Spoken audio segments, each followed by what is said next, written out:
קיצור, לקוח שהגיע אלינו לפני 3 שבועות, לא היה לו טיק טוק, לא היה לו פייסבוק, לא היה לו אינסטגרם, לא היה לו שום דבר, הגיע לפה ליום צילום, עשינו לו יום צילום, העלינו אנחנו את התכנים, ברמה שאני אומר לך שאחד הבקרים אני מתעורר עם הודעה, הבן אדם מבקש ממני את השם ואת הסיסמה שלו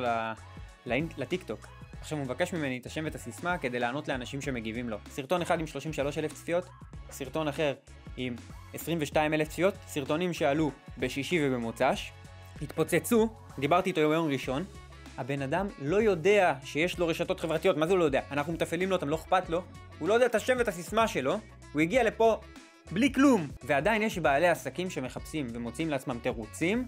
לא לעלות תוכן, לא לעשות את זה, שאנחנו באים לפה ואומרים לך אחי אתה לא צריך שום דבר, אתה צריך לעלות לפגישה אחת, להגיע ליום צילום, מפה אנחנו עושים את הכל, אנחנו עורכים את התוכן,